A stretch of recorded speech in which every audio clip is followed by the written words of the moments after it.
ಅಜ್ಜಿ ಅದರ ಅವಶ್ಯಕತೆ ಇಲ್ಲ, ನಾನು ಇಲ್ಲೇ ಇರ್ತೀನಿ, ಜಾಗ ಇದೆಯಲ್ಲ, ಮಕ್ಕಳು ಗೌತಮ್ ಅವ್ರ ಜೊತೆ ಇರ್ತಾರೆ. ಅಯ್ಯೋ ಬೇಡಮ್ಮ, ಗಂಡ ಹೆಂಡತಿ ಒಂದೇ ರೂಮ್ನಲ್ಲಿ ಇರಬೇಕು.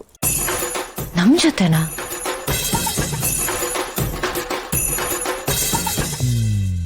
ಪರವಾಗಿಲ್ಲ ಅಜ್ಜಿ, ನಾನು ಇಲ್ಲಿ ನಿಮ್ಮ ಜೊತೆ ಇರ್ತೀನಿ. ಸುಮ್ಮನೆ ನಾನು ಹೇಳ್ದಷ್ಟು ಕೇಳು ಭೂಮಿಕಾ, ಹೋಗು.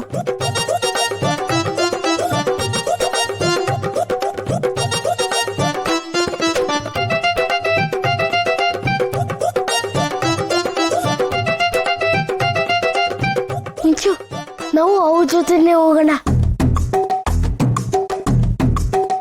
ಲೋ ಮರಿಗುಂಡು, ನೀವೆಲ್ಲ ಹೋಗ್ತೀರಾ? ನೀವಿಲ್ಲೇ ಇರೋ ಈ ಮುತ್ತಜ್ಜಿ ಜೊತೆ.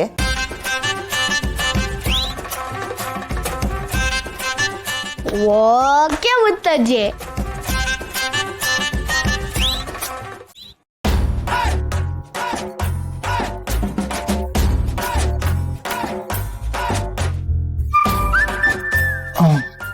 ಗೌತಮ್, ಭೂಮಿಕಾ, ನೀವಿಬ್ರು ಅಜ್ಜಿಗೋಸ್ಕರ ಬಂದ್ರಿ, ಅವ್ರಿಗೋಸ್ಕರ ಇವತ್ತು ಉಳ್ಕೊಂಡ್ರಿ. ನಂಗೆ ತುಂಬ ಖುಷಿ ಆಯ್ತಪ್ಪ. ನಿಮ್ಮಿಬ್ಬರಿಗೂ ಮುಜುಗರ ಆಗ್ತಿದೆ ಅಂತ ನನಗೆ ಗೊತ್ತು, ಆದರೆ ಪರಿಸ್ಥಿತಿನೇ ಹೀಗಿದೆ ಅಲ್ಲಪ್ಪ. ಸ್ವಲ್ಪ ನೀವಿಬ್ಬರು ಅವರಿಗೋಸ್ಕರನಾದರೂ ಇವತ್ತೊಂದು ರಾತ್ರಿ ಸ್ವಲ್ಪ ಅಡ್ಜಸ್ಟ್ ಮಾಡ್ಕೋಬೇಕು. ಅಜ್ಜಿ ಚೆನ್ನಾಗಿರಬೇಕು, ಅದಕ್ಕೆ ಈ ಪ್ರಯತ್ನ ಅಷ್ಟೇಪ್ಪ. ಮತ್ತೆ ಅಜ್ಜಿ ತುಂಬ ಸೂಕ್ಷ್ಮ ಸ್ವಭಾವದವರು. ಅವರಿವತ್ತು ನನ್ನ ಹತ್ರ ಹೇಳ್ತಾ ಇದ್ರು, ಯಾಕೆ ಅವರಿಬ್ಬರ ಮಧ್ಯೆ ಏನಾದರೂ ಸಮಸ್ಯೆನಾ, ಅವರಿಬ್ಬರು ಮೊದಲಿನ ಥರ ಇಲ್ಲ ಅಂತಿದ್ರು. ಅದಕ್ಕೆ ನಾನೇ ಏನೇನೋ ಹೇಳಿ ತೇಪೆ ಹಚ್ಚಿದ್ದೀನಿ. ಇಲ್ಲ, ನಿಮ್ಮನ್ನು ನೋಡೋದಕ್ಕೆ ಬಂದಿದ್ದಾರೆ, ನಿಮ್ಗೆ ಹುಷಾರಿಲ್ಲ ಅಂತ ಕೇಳಿ ಅವ್ರಿಗೆ ಸ್ವಲ್ಪ ಟೆನ್ಷನ್ ಆಗಿದೆ, ಮತ್ತೇನಿಲ್ಲಮ್ಮ ಚೆನ್ನಾಗಿದ್ದಾರೆ ಅಂತ ಹೇಳಿದ್ದೀನಿ.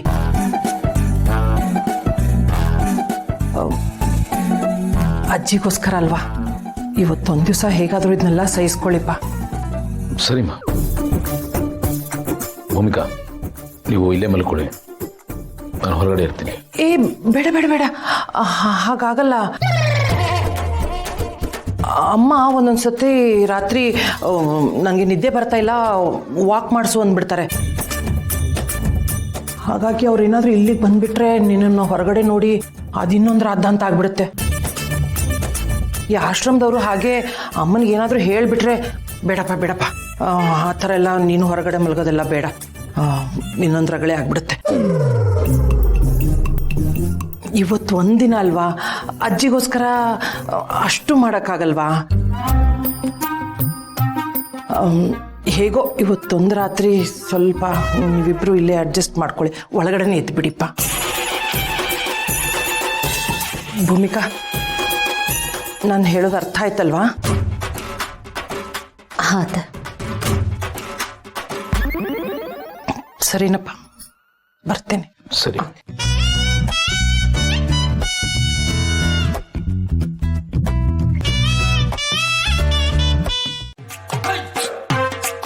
ಅವ್ರಿಬ್ರು ಒಂದೇ ರೂಮ್ನಲ್ಲಿ ಉಳ್ಕೊಳ್ಳೋ ತರ ಮಾಡಿದೀನಿ.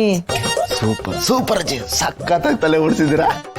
ಓಡಿಸ್ಲೇಬೇಕಲ್ಲಪ್ಪ, ಮಳೆ ಬರ್ಲಿಲ್ಲ ಅಂದ್ರೆ ಅದೆಂತದೋ ಮೋಡ ಬಿತ್ತನೆ ಮಾಡ್ತಾರಂತಲ್ಲ, ಇದು ಹಾಗೆ. ಮಳೆ ಬರ್ಸೋದಕ್ಕೆ ನೋಡ್ತಿದ್ದೀನಿ, ನೋಡೋಣ ಇವತ್ತೇನಾಗುತ್ತೆ ಅಂತ. ಅವರಿಬ್ಬರೇ ಇರುವಾಗ ಅವ್ರೇನು ಸುಮ್ಮನೆ ಇರಲ್ವಲ್ಲ, ಹಂಗೆ ಮಾತುಕತೆ ಶುರು ಆಗುತ್ತೆ, ಉಭಯ ಕುಶಲೋಪರಿ ಶುರು ಆಗುತ್ತೆ, ಮನಸ್ಸಿನಲ್ಲಿರೋದೆಲ್ಲ ಹೊರಗೆ ಹಾಕ್ತಾರೆ. ಈ ಏಕಾಂತ ಅವ್ರನ್ನ ಮತ್ತೆ ಒಂದು ಮಾಡುತ್ತೆ ಕಣೋ, ದೂರ ಇರೋರ್ನ ಹತ್ರ ಬೆಸೆಯುತ್ತೆ. ಬೇಕಾದ್ರೆ ನೋಡ್ತಾ ಇರು, 100ಕ್ಕೆ 100 ಹಾಗೆ ಆಗತ್ತೆ. ಆದ್ರೂ ಅಜ್ಜಿ, ಅವ್ರಿಬ್ರನ್ನ ಮುಂಚೆಯಿಂದ ನೋಡಿದ್ದೀನಲ್ಲ, ಆ ಬೇಸಿಸ್ ಮೇಲೆ ಹೇಳ್ತಾ ಇದ್ದೀನಿ. ಯಾಕೋ ನಾವು ಅನ್ಕೊಂಡಿದ್ ಪ್ಲಾನ್ ವರ್ಕೌಟ್ ಆಗಲ್ಲ ಅಂತ ಅನಿಸ್ತಾ ಇದೆ ಅಜ್ಜಿ. ಯಾಕೋ ಯಾಕೋ ಹೇಳ್ತಿದ್ಯಾ ಅಜ್ಜಿ? ನೀವೇ ನೆನಪು ಮಾಡ್ಕೊಳ್ಳಿ, ಮದುವೆ ಹೊಸ್ತರಲ್ಲಿ ಅವರಿಬ್ರು ಗಂಡ ಹೆಂಡತಿಯಾಗಿ ಒಂದೇ ರೂಮಲ್ಲಿ ಇದ್ರೂ ಮಳೆ ಇರ್ಲಿ ಅಜ್ಜಿ, ಮೋಡ ಕವಿದ ವಾತಾವರಣನೂ ಇರಲಿಲ್ಲ, ಖಾಲಿ ಆಕಾಶ, ಒಣ ಹವೆ ಅಲ್ವಾ? ಏನೋ ಹಾಗಂದ್ರೆ ಸ್ವಲ್ಪ ಅರ್ಥ ಆಗಂಗೆ ಬಿಡಿಸಿ ಹೇಳು. ಅವರು ಮದುವೆ ಆಗಿ ಗಂಡ ಹೆಂಡತಿ ತರ ಒಂದೇ ರೂಮಲ್ಲಿ ಇದ್ರು ರೆಂಟ್ ಉಳ್ಸಕ್ಕೆ ಬ್ಯಾಚುಲರ್ಸ್ ಇಬ್ರು ರೂಮ್ನ ಶೇರ್ ಮಾಡ್ಕೊಂಡು ಒಂದೇ ರೂಮಲ್ಲಿ ಇರ್ತಾರಲ್ಲ, ಆ ತರ ಇದ್ಕೊಂಡು ನಮಗೆ ಮಂಕಬೂದಿ ಎರ್ಚಿರ್ಲಿಲ್ವಾ? ಈಗಲೂ ಅದೇ ತರ ಆಗಲ್ಲ ಅಂತ ಏನು ಗ್ಯಾರಂಟಿ? ಅಜ್ಜಿ, ನನ್ನ 6th ಸೆನ್ಸು ಜೊತೆಗೆ ಕಾಮನ್ ಸೆನ್ಸ್ ಹೇಳ್ತಾ ಇದೆ, ಇದು ಯಾಕೋ ಹಾಗೆ ಆಗುತ್ತೆ. ಸುಮ್ಮನೆ ಇರಪ್ಪ ನೀನು, ಏನೇನೋ ಹೇಳಿ ನನ್ನ ತಲೆ ಹುಳ ಬಿಡಬೇಡ. ಏನೋ ಆಗ ಹಾಗಿದ್ರು ಅಂತ ಮಕ್ಕಳಾದ್ಮೇಲೆ ಹಾಗೆ ಇರ್ತಾರೇನೋ? ಅಯ್ಯೋ, ನಂಬಕ್ಕಾಗಲ್ಲ ಅಜ್ಜಿ, ಅವ್ರ ಬಗ್ಗೆ ನಿಮಗೆ ಗೊತ್ತು ತಾನೆ? ಅಜ್ಜಿ, ನಂಬಕ್ಕಾಗಲ್ಲ, ಹೇಳ್ತಾ ಇದೀನಿ ಕೇಳಿ. ಅಲ್ಲೇ ಅವ್ರ ಬಗ್ಗೆ ಗೊತ್ತಿದ್ರು ಈ ತರ ಮಾತಾಡ್ತಾ ಇದ್ದೀರಲ್ಲ, ಯಾವುದೇ ಕಾರಣಕ್ಕೂ ಅವ್ರನ್ನ ಅಂಡರ್ ಎಸ್ಟಿಮೇಟ್ ಮಾಡಬೇಡಿ. ಒಂದು ಕಣ್ಣು ಅವ್ರ ಮೇಲೆ ಇಟ್ಟಿರಿ, ಅಷ್ಟೇ ನಾನು ಹೇಳೋದು. ಸರಿ, ಅದಕ್ಕೂ ನನ್ನ ಹತ್ರ ಮುದ್ದಿದೆ, ನೋಡ್ತಾ ಇರು ಏನ್ ಮಾಡ್ತೀವಿ ಅಂತ. ಈ ಅಜ್ಜೆ ಅಂದ್ರೆ ಏನ್ ಅನ್ಕೊಂಡಿದ್ಯಾ? ಅಷ್ಟು ಸುಲಭವಾಗಿ ಬಿಟ್ಬಿಡ್ತೀನ ನಾನು? ಬಿಡಬೇಡಿ ಅಜ್ಜಿ, ಏನೋ ಒಂದು ವ್ಯವಸ್ಥೆ ಮಾಡಿ. ಸರಿ ಕಣ, ಏನೋ ಮಾಡ್ತೀನಿ, ಇಡು. ಓಕೆ ಅಜ್ಜಿ, ಬಾಯ್.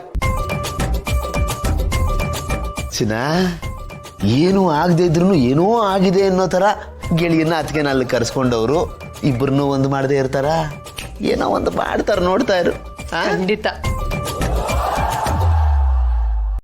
ಭಾಗ್ಯ, ಏನೇ ಇದು? ಆಪ್ತ ಮಿತ್ರ ಹಿಂಗೆ ಹೇಳ್ತಾ ಇದ್ದಾನೆ. ಇವನು ಹೇಳ್ದಂಗೆ ಅವರೇನಾದ್ರೂ ನಮಗೆ ಚಳ್ಳೆ ಹಣ್ಣು ತಿನ್ನಿಸ್ತಾ ಇದ್ದಾರಾ?